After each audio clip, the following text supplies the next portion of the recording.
This wolf was raised in the wild, but returned for a reason nobody expected. The morning mist clings to the towering pines of the Alaskan wilderness like ghostly fingers. Ancient trees stretch toward a sky painted in shades of pearl and gold, their branches heavy with the silence that only true wilderness knows.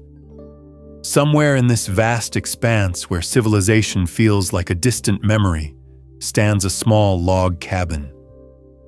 Smoke curls from its chimney, a thin gray ribbon against the endless green. This is home to Thomas McKenna, a wildlife photographer who chose solitude over society, nature over noise. Thomas is 52, weathered by decades of harsh winters and endless summers. His hands are scarred from years of outdoor work, his eyes the color of storm clouds, sharp and observant. He's lived in this remote corner of Alaska for 15 years, documenting the lives of creatures most people will never see.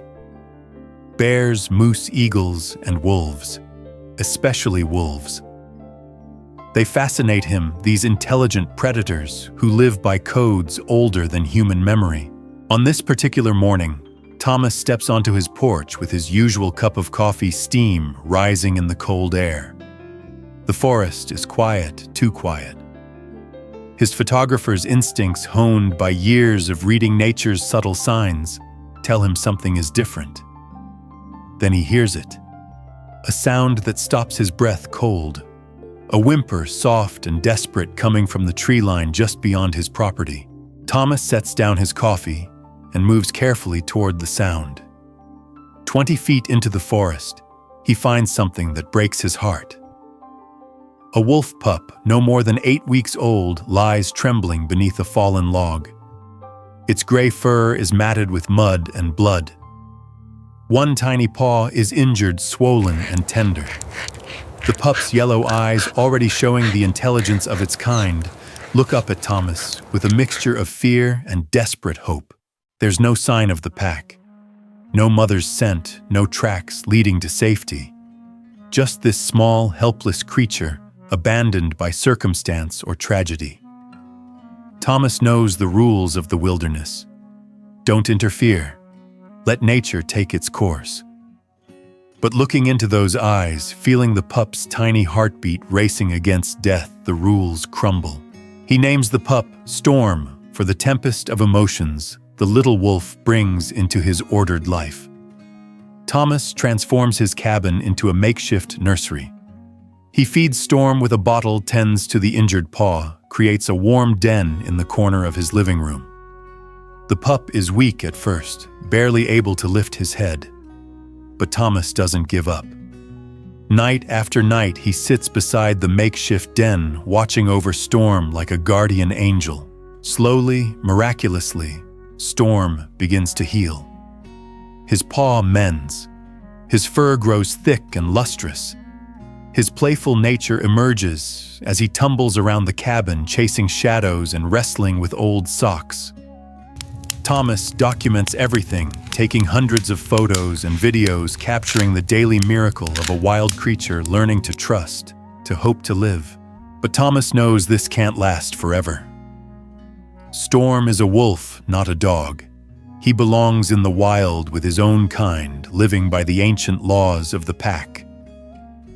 As Storm grows stronger and larger, Thomas begins the heartbreaking process of preparing him for freedom. He takes the young wolf on longer and longer walks into the forest. He teaches him to hunt small prey. He gradually reduces the comfort of the cabin, encouraging Storm to sleep outside to remember his wild nature. The day comes when Storm is nearly full-grown, his muscles powerful, his instincts sharp. Thomas knows it's time. With a heavy heart, he leads Storm deep into the forest, to a place where wolf tracks suggest an active pack territory. He kneels beside the wolf he's raised, running his hands through that familiar gray fur one last time. "You're ready," Thomas whispers, his voice thick with emotion. "This is where you belong." Storm looks at him with those intelligent yellow eyes, seeming to understand. Then, without looking back, the young wolf trots into the forest, and disappears among the trees. Thomas stands there for a long time, listening to the silence, feeling an emptiness that no amount of solitude had ever created. 3 years pass. Thomas continues his work, his photography, his quiet life in the wilderness.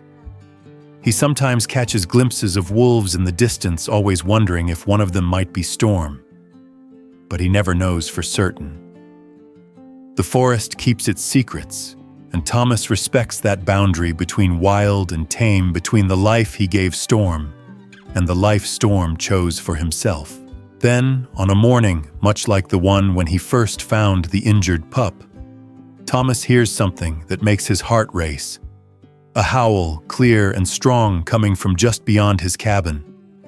Not the distant call of a hunting pack, but something closer, more urgent, more personal. Thomas steps onto his porch and freezes. There, at the edge of his property, stands a magnificent gray wolf. Larger than Storm had been when they parted, but with the same intelligent eyes, the same distinctive markings. It's him.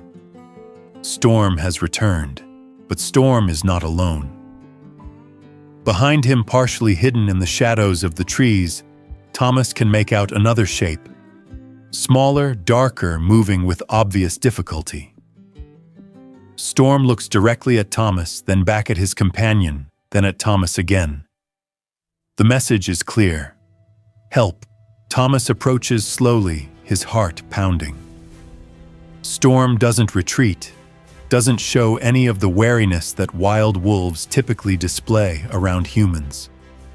Instead, he leads Thomas toward the other wolf, whimpering softly, urgently. As they get closer, Thomas sees the full scope of the crisis. The second wolf is a female heavily pregnant and clearly in distress. Her breathing is labored, her body temperature dangerously low. She's been caught in an old steel trap, the kind that cruel poachers sometimes set illegally in these protected forests. The trap has injured her leg, and the stress of the injury has triggered early labor. She's dying, and her unborn pups are dying with her. Storm circles his mate anxiously, then looks at Thomas with an expression that transcends species. It's a look of pure desperation, of love so profound that it drove him to break every law of the wild. Wolves don't trust humans. They don't seek help from the creatures that have hunted them for centuries. But Storm remembered. He remembered the human who saved him once before, who showed him that not all humans are enemies. Thomas works quickly. He has basic veterinary supplies from years of helping injured wildlife. He carefully removes the trap, treats the infected wound, and creates a shelter from fallen branches and his own jacket. The female wolf, whom he silently names Luna for her pale markings, is weak but still fighting. Her labor is progressing, but without intervention, neither she nor her pups will survive. What happens next defies everything scientists think they know about wolf behavior. Luna, in her pain and exhaustion, allows Thomas to help her. You're gonna be all right. She doesn't snap or snarl when he touches her. Storm lies beside her, his presence seeming to tell her that this human can be trusted. Take care of you. Together, the three of them work through the night as Luna brings new life into the world. 4 pups are born. Tiny, helpless, perfect. Thomas helps clean them, ensures their breathing, guides them to their mother's warmth. Luna licks each one tenderly, her maternal instincts overriding every wild fear. Storm watches over them all, the proud father and protective guardian. As dawn breaks over the forest, Thomas knows he's witnessed something extraordinary. He's been allowed into the most intimate moment of wild wolf life, trusted with the future of a family that chose to believe in human compassion rather than human cruelty. Over the following days, Thomas continues to check on the wolf family from a respectful distance. He brings food when hunting is difficult for the injured Luna. He ensures they have clean water and protection from other predators. But mostly he just watches, documenting this incredible story of trust and survival. Gradually, Luna heals. The pups grow strong and playful. Storm teaches them to hunt, to howl to be wolves. And slowly, inevitably, they begin to venture deeper into the forest. Thomas knows this day will come just as it did 3 years ago. The wild is calling them home. On their last morning together, Storm approaches Thomas one final time. The great wolf looks into the eyes of the human who saved him twice, who showed him that compassion exists even in a world that can be cruel and dangerous. Storm touches his nose briefly to Thomas's hand, a gesture so gentle it brings tears to the photographer's eyes. Then Storm turns and leads his family into the forest. Thomas watches until they disappear among the trees, carrying with them not just their own survival, but the hope that understanding between species is possible. Months later, Thomas receives reports from other wilderness observers. A pack of wolves has been spotted in the area larger than before with several young members. They're thriving, hunting successfully, living as wolves should live.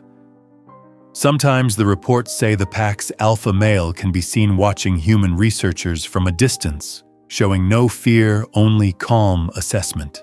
Thomas smiles when he hears these stories. He knows Storm is out there leading his family, protecting them with the wisdom he learned from both worlds, wild and human. And sometimes on quiet mornings when the mist clings to the pines, Thomas thinks he hears a distant howl that sounds like gratitude, like a promise that trust once given is never forgotten. And that's the incredible story of Storm the wolf who bridged two worlds and showed us that love and loyalty know no boundaries between species.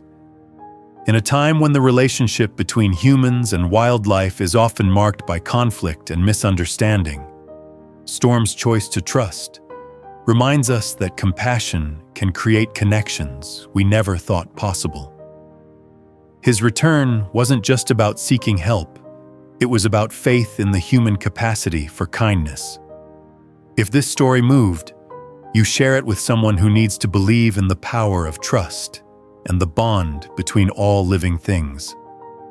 Subscribe for more incredible true stories that show us the best of both the wild world and the human heart. Until next time, remember that every act of kindness ripples outward, sometimes returning to us in ways we never expected.